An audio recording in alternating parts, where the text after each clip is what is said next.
Agent Morris with the NSA. We have identified some very, very interesting anomalous type of aircraft. Traffic is quite luminous and is exhibiting some non-ballistic motion. Over.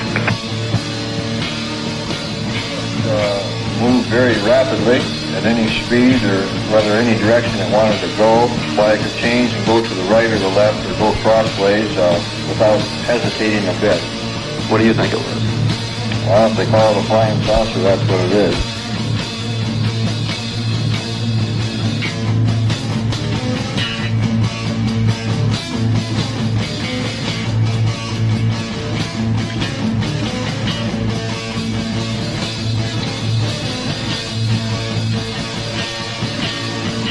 EWA 517, do you want to report a UFO? Over. Negative. We don't want to report. Look, it wasn't my worst Wednesday night. Good evening, everybody. This is Smiles Lewis with another live edition of Anomaly Now from Austin, Texas, and parts everywhere, parts on the other side of the universe. I'm here with my co-host, Mark Jackson. Hey, Mark, how you doing? Miles, good to see you again, as always. Thanks. Well, I'm really excited to get right into tonight's episode. Before we bring on our special guest for tonight, I've been talking all month about, all last month and now into this month about the amazing wealth of interesting and sometimes inexpensive and sometimes totally free virtual online paranormal and UFO related conferences. In the show notes for tonight's episode, when we post those after the broadcast, we'll post links to these events, but some things that folks might be very interested in checking out, again, for cheap or free.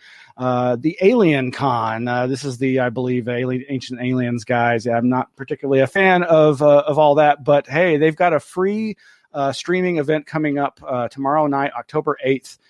Tonight being October 7th, 2020, featuring Nick Pope in conversation with Linda Moulton Howe and Caroline Corey talking about alien abductions. And so if you have any interest in that, you might want to go look at that. We'll follow the link once we post it. You do have to register, but again, totally free. I'm sure they collect all your information, but got to make a living somehow.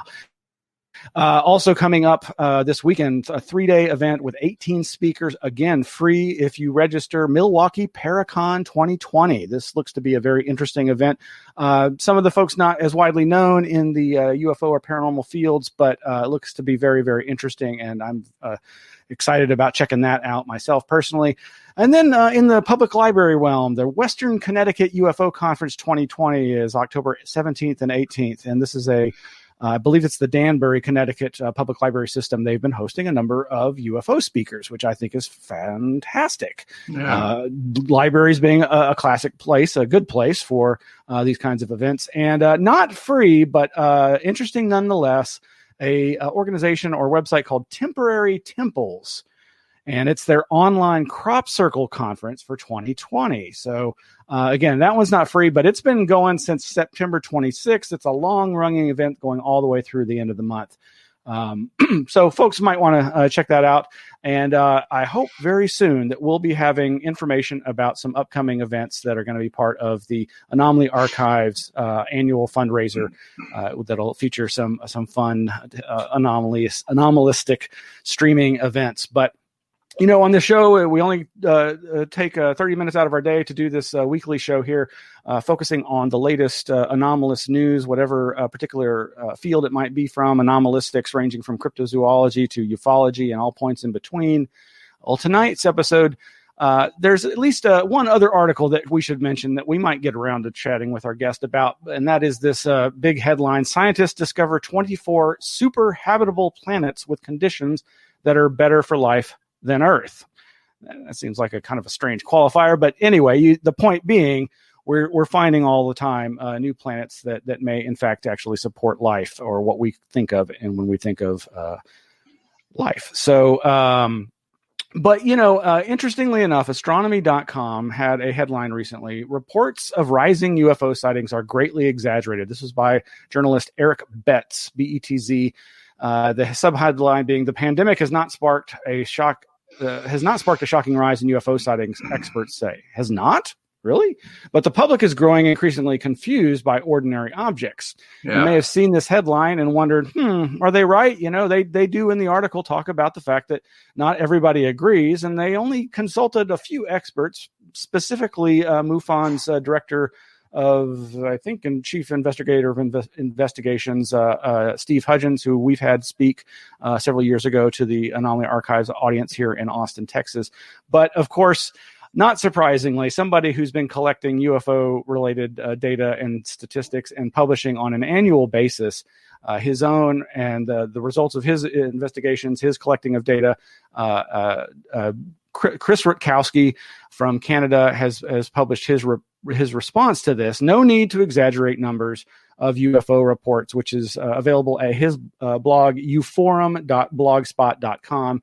And let's go ahead and bring Chris on. So Chris is a Canadian science writer and educator with degrees in astronomy and education. And since the mid-70s, he's also been studying reports of UFOs and writing about his investigations and research. And he's published a number of books, 8 last I counted, including this one that I was able to get at a nice bookstore here in Austin, Texas.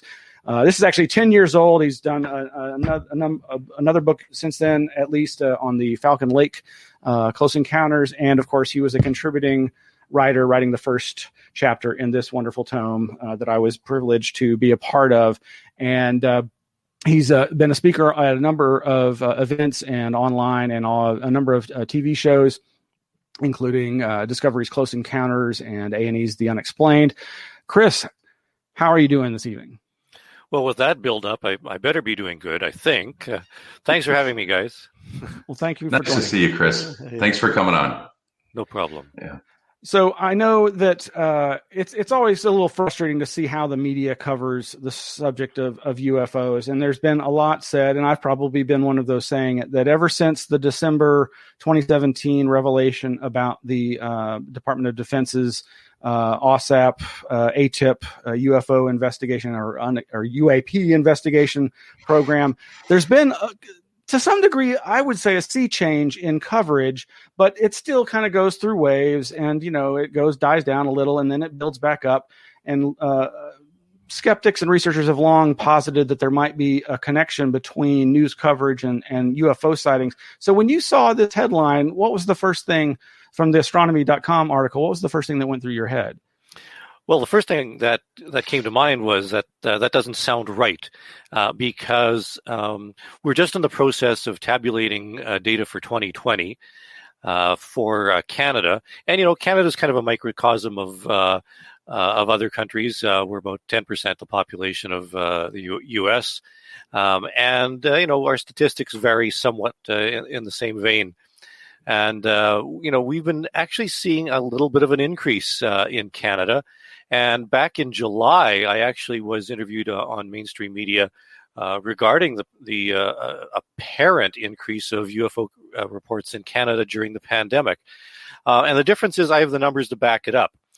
So when I saw that Astronomy magazine had this story that seemed to contradict that, I wondered, well, what's going on? Where do they get their data from? And the Betz did get his data from MUFON and NUFORC, which are two sources for Canadian data. But when I look at the data, I get a completely different interpretation. So that's why, and people were asking me about this. Isn't it true that you know, UFO reports are you know, really exaggerated, that they're not really that much? And I said, well, no, actually, the numbers show that they are actually up. In fact, if you look at just the NUFORC data, Peter Davenport's National Reporting Center for UFOs, between January and April, the number of UFO reports that they're filed there is not up, just a little bit, but up something like 200%, which is a little bit more than statistical variation. And if you look at just the MUFON data for Canada, and that's the body we're looking at, we're up something like 50%, a little bit more than 50% from that same period in 2019. So the numbers actually do show a significant increase. Now, is it related to the pandemic? Like, why would there be more UFO reports during the pandemic? I'm not sure. What's curious is that I mentioned January to June. Well, there was no real lockdown anywhere until March-ish in North America. So obviously that would have nothing to do with the pandemic then. As a matter of fact, the UFO report numbers for Newfork and MUFON seem to have dropped a little bit back to what I would describe as normal levels in the late summer and now into the fall. But there's no question that we're certainly up, and it's interesting if you actually look at the data, you do come to a completely different conclusion. And yeah, so it leaves us scratching our heads. I mean, 50% or 200%, that's still a pretty significant jump. And while I can understand and imagine this idea that I think you and others have put forth that, okay, yeah, people are home. They're more likely to be going outside. I mean, assuming they're not just terrified in their homes, and not going outside. But I'm walking the dog around the neighborhood more than I ever did before. And I think there's that joke about who sees UFOs more frequently than others: smokers and dog walkers, according to some people. Yeah. And, you can't go to, in most places or a lot of places, inside to a restaurant or bar. So you're outside and you have the opportunity to look up. Well, we're also talking, not only is it eyeballs in the sky, we're also talking about social phenomena where it's in the mainstream media. So more people are just simply looking up. Obviously we're talking about the TTSA and the Fravor, footage has come out of there. So more people are looking up, but also we have more stuff in the sky to look at. So let's talk about that.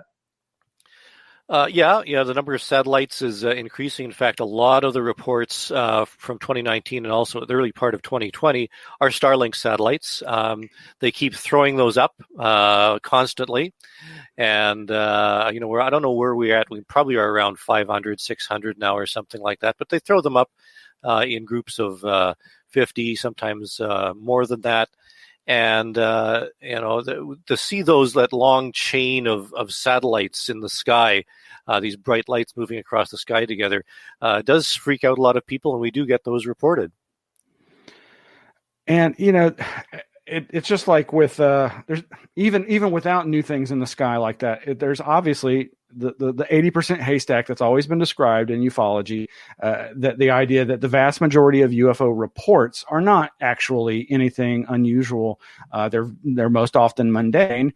And so, like with this recent wave of people citing something that, anybody who's been in this game a little while is like, that's a blimp. That's a Goodyear blimp. But it still generates lots of media coverage. And I do firmly believe that obviously there can be this feedback loop where as there's more news coverage, there could be an influence on people to go out and look. And also with the lowering of the ridicule curtain, perhaps more people are more likely to report these things. But I still just this January spike particularly just seems really unusual to me. But again, there's as you say in your article, there's so much variability across years, and there are long-term trends. And it still surprises me that you and the other people reporting in the astronomy article comment on the overall downward trend over the last several years. Is that correct? Yeah, as a matter of fact, this is something we've been noticing. However, the Canadian UFO Survey, which is the reason why we're doing this collecting and sorting through of UFO cases in Canada, we've been doing this since the late 80s. And over the period of time between the 80s and about, I would say 2015, 16, 17, somewhere in there, the number of UFO cases has been constantly rising. And yeah, I see the graph popped on the screen there briefly. The number of cases has been really going up. And it's only in the past few years that there've been a bit of a drop. And even when I say drop, it's only been of the matter of 10, 15% or something like that. It looked more like a bit of a plateau. But the number in 2019 definitely did drop a little bit. But we've regained most of that simply from the increase in 2020 so far. So the graph is going to take another uptick. And you're talking about media. There's no question that there is a media effect. One of the landmark studies on this was by Herbert Strentz, going back quite a few years now. It was either late 50s, early 60s, where he did a study of news coverage in UFOs. And there's no question that there is an effect. It's also ironic a little bit that the TTSA group and a lot of people who are pushing the big revelations and the disclosure is imminent kind of thing, they're pointing to the attention of mainstream media, and yet mainstream media, in terms of astronomy magazine, just poo-pooed the whole UFO thing. So you're getting a little bit of the downside as well, and it's quite interesting that the movie The Phenomenon is out this week. And it's getting generally good reviews, but I noticed that the British newspaper Guardian, gave it a lukewarm review, saying, "Yeah, it's it's quite interesting," and they trot out the usual individuals, but it's an interesting movie. And people are dumping on the Guardian for not gushing about the fact that the Phenomenon is the best movie and it's going to change everything and it's going to wake everybody up and all this sort of stuff. And the Guardian just saying, "Hey, it's a good movie, but let's just tone down the rhetoric here." So it's interesting that it's a good review, and yet people aren't satisfied about it because mainstream media just didn't jump up and down. So it's really quite interesting that people are pointing to the mainstream media when. In 2017, when the ball really started getting rolling and people were pointing to mainstream media coverage, I went back and looked at mainstream media coverage of UFOs. People made a lot of issue out of the fact that the New York Times was covering UFOs. Well, the New York Times has covered UFOs dozens of times over the years. You can go back decades and look at coverage in the New York Times regarding UFOs. A lot of it very, very positive. But fairly even in its in its handling of the UFO subject, and most media, what we describe as mainstream media, have covered UFOs long before Tom DeLonge and his group paid a public affairs company to work their way in and get some hype from UFOs. So if the fact that mainstream media is covering UFOs is nothing to do with disclosure, is nothing to do with the hype, it has a lot to do with the hype, but nothing to do with any great revelation. In fact, some of the interesting stories that the New York Times carried previously were actually more interesting in terms of their content. So, you have to be careful when you talk about mainstream media, because sometimes attention for mainstream media is not the best thing in the world.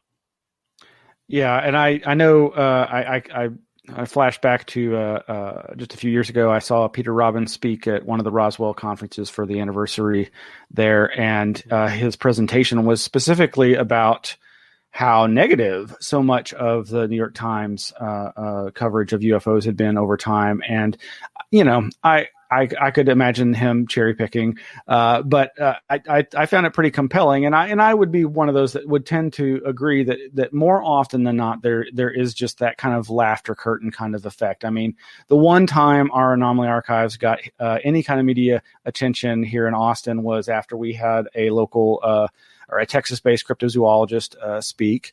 And it was a great event. It went really well. we had more attendees and took in more donations than we'd ever taken. But we did get some media coverage. But, it was October. It was towards the end of the month. And, yes, there was spooky music. And they really played it that way. And it was clear that this was just like, oh, we need something fun and silly that for the season, and that's that whole idea of the silly season in media and their love affair with ridiculing people with what they consider peculiar ideas. So and I don't fault media for that.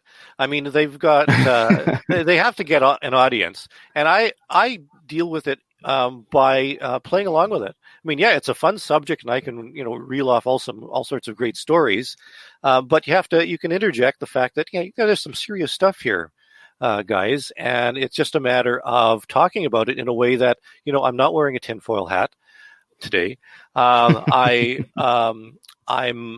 not talking about how the aliens are here to plunder our resources, and they're communicating to me through telepathy, and they're going to raise awareness of all of us and our consciousness. And consciousness is a big buzzword in ufology right now. And they're going to, help us all learn that atomic bombs are bad. We have to have green energy. We have to save our planet. Climate change is real. All this sort of stuff. Love one another. That's been going on since the 50s. The early contactees in the 50s said the same thing. It's bridging that.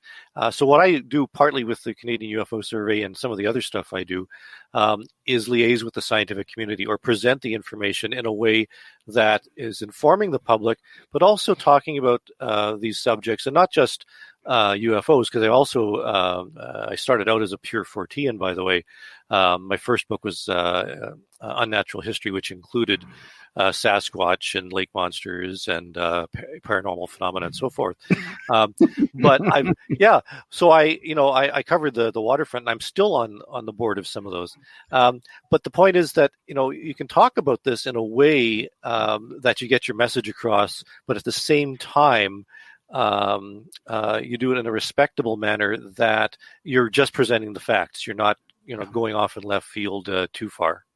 Yeah, and I really admire that, and that's one of the things that I've admired about you for a long time. I think I probably came across your work through the Canadian owned, operated, and moderated at the time UFO updates. Mm-hmm. Errol Bruce Knapp's wonderful, iconic UFO researcher list. It was always this fantastic community for people who were looking into this. And as always with these groups, it had a wide range of voices, and that was what yours stood out to me, as you were one of those who obviously had a passionate interest in this, wasn't just an out-and-out debunker in the worst possible way, because I think debunking is a good part of investigation. If you know what it is, say what it is. Mm-hmm. And you've done that. But you've also, as you say, always had this interest. And I wonder if it's because of your interest in science fiction, because I didn't get to that part of your bio about your connection to science fiction. And I was going to say, more often than not, you may be speaking seriously about these subjects, but you might be wearing a Marvin the Martian tie to some of these events, though. Yes, and I'll just drink from my Marvin the Martian water bottle here. There you go. In a second. And I guess the science fiction connection is something. By the way, just mentioning Earl Bruce Knapp. I was very honored when I was asked to take over moderation of UFO updates on Facebook, and I continue to moderate that and try to keep it at the same level as Errol had it. So UFO Updates still lives, and there is some interesting discussion there. Yes. And I try to moderate the discussion as best I can. And in terms of science fiction, I was at one time president of the Winnipeg Science Fiction Society. I've written some SF and had it published. So I'm kind of like Kevin Randall, but don't tell anyone that. But I think the idea is that we're living in the Steven Spielberg or the James Cameron generation right now, where it's possible to turn on your TV or go to a movie, if you dare, to see aliens on the screen. And we sort of are accustomed to seeing creatures from another planet exactly just like that, coming and visiting us and interacting with us. We assume that it's possible. You don't have to, figure out what it might look like. You're shown what aliens look like. So we have that ability right now to interact with people and talk about the possibility of aliens being here. It's curious, though, that when I was first being introduced into the Science Fiction Society, they wouldn't let me in because I was involved at that time in writing stuff about UFOs. And I remember distinctly, I went into a meeting And I was introduced, and there were physicists and there were prominent writers and people like that in the Science Fiction Society, and they really looked down on the fact that here I was talking about UFOs and aliens, and they said, we're not comfortable with the fact that you want to join this Winnipeg Science Fiction Society, because after all, this is a society about science fiction, speculation on the universe and what is possible and what is not possible. And you're into UFOs, and that's nothing but, oh, okay, you can join. So it was great. It was fantastic. And it really was a way to show that there is a connection between fact and fiction, and a way to talk about speculation of the possibilities. And as humans, we've always looked up into the sky and wondered about our place in the universe, and are we alone, and all that great Carl Sagan, billions and billions of stuff. And I think that continues to this day, that we really don't want to be alone. And I think that's what drives a lot of ufologists. I think that certainly drives a lot of abductees and contactees. That drives the consciousness movement. People have to feel a little more special about their lives. There's a lot of insecurity about what's going on politically. Climate change is freaking the hell out of people. I watched the David Attenborough film yesterday, and it's very, very sobering. So yeah, there's a lot of reason why it's great to speculate on the possibility that somebody's out there, and maybe there's a solution to all of our world problems without us doing it ourselves. Speculation, Chris, is the foundation of science. I mean, if you really drill down in science in general, let alone science fiction, but it's asking those questions, that have led to innovation. And then you speculate on the answers, but it's asking the question first. And so I think that, you have a background in science, of course, or whatnot. How much of the scientific method do you bring forward into your work? And when you engage other people, et cetera, how in the back of your mind do you have any reservations coming out of the science fields when addressing some of this stuff? Yeah, and I think scientific methodology is the way to do it. People have tried to convince others that ufology is a science. Well, it's not a science, but you can use scientific methodology to study it in the same way that you would, be a bird watcher and do scientific methodology in doing bird counts and examining fossils and so forth. And you can apply pretty well every aspect of science to the field of ufology, and get some interesting questions that arise. And it's asking the questions that are the most interesting. And the fact that we may not have the answers is actually scientific, and properly scientific, to say, I don't know, but let's talk about it. And so few scientists are willing to do that, but alternately, so few ufologists and UFO fans are willing to do that too. Well, it's speculating on the answers that drives experimentation, right? I'd agree. Yeah, absolutely. So is one of the things I think you addressed in the article is other researchers in the past have asked that basic question about the collecting of all this data, and is it how scientific is it to try to look at this phenomena from a statistical perspective, or to just look at these raw numbers, and there are so many, as Mark was saying to me off air, there's so many variables involved in this process of collecting the data. And yeah, I was telling it's that whole garbage in, garbage out thing. I mean, so much of this is just garbage. People, I mean, I hate to say that, because there's no reflection on the databases. I mean, I know a lot of folks take great pains to try to weed that stuff out. How do you wrangle with this the number of misperceptions? Well, by looking at every case. I mean, we in Canada, we actually get somewhere in the neighborhood of 1,000 cases every year. And as much as that sounds, it's actually manageable to look at each and every case. And since 1989, myself and my associates, it's not just me, by the way, there's a number of us who are working on this, but we've been looking at every single case in Canada that has been reported or filed. And whether it's filed through UFO groups or through the police or through Transport Canada, the equivalent of the FAA, or through the Canadian Forces, it's looking at the case and to see whether it was investigated properly, to try and understand what was actually seen. And we sort of boiled it down to a series of common denominators.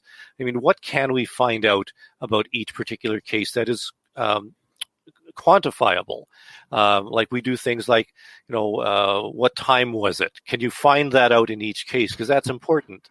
What was the date? Where was it seen? What was the color of the object? How many witnesses were there? How long did the incident take place? I mean, there's only so many of those variables. And then when you get into, I remember seeing one UFO reporting form that was literally 45 pages long. And I mean, yeah, it would be nice to find out, what the person's great grandmother on his mother's side was, related to, or, what was the weather at that precise time at 10,000 feet versus 20,000 feet. And, maybe it's very, very important, but you don't have that information in most of the cases. We're very lucky to get simple, what time was it and what date did you see it and where were you? That's very, very basic. And simply by looking at those types of data and the questions, we can actually speculate on what might have been seen. I mean, something seen for 3 or 4 seconds that moved very, very quickly and left a long burning tail and was green in color probably is a bolide or a fireball.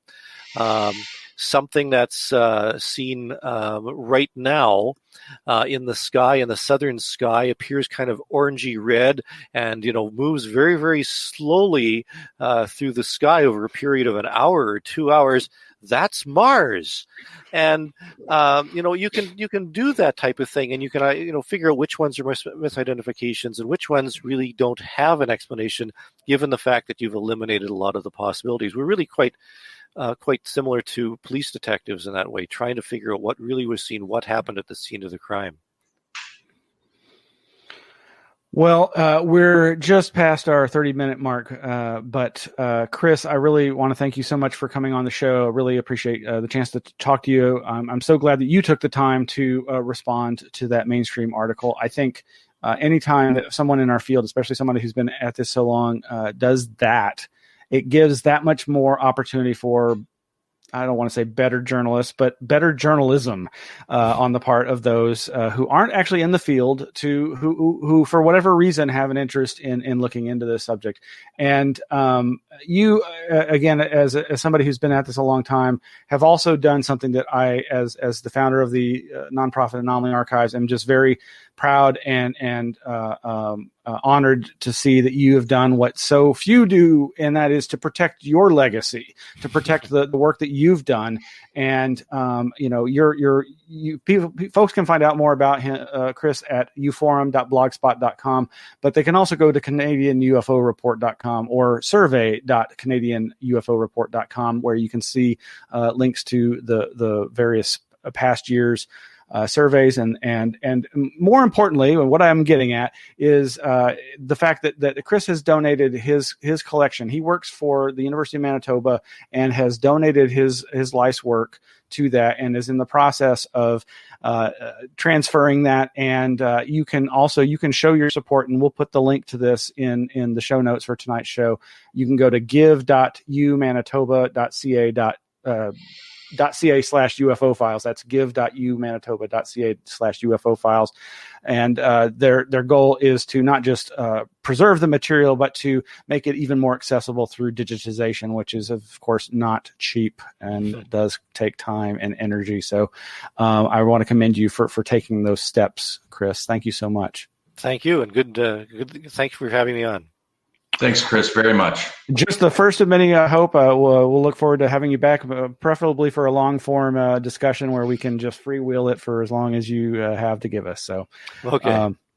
All right. Well, everybody, this has been Smiles Lewis and my co-host, Mark Jackson. Hey. That was a great interview. How thankful and appreciating somebody giving their time like that, too, especially at Chris's level of involvement in all this, Miles. Thanks for putting that together, and just appreciating Chris as always, of course. All righty. Well, we'll be back next week. And this weekend, the Anomaly Archives is actually going to be. We'll be watching the some of those free online events that we mentioned, and probably chatting with each other while we watch. So, have a great week and be safe. And see you next time.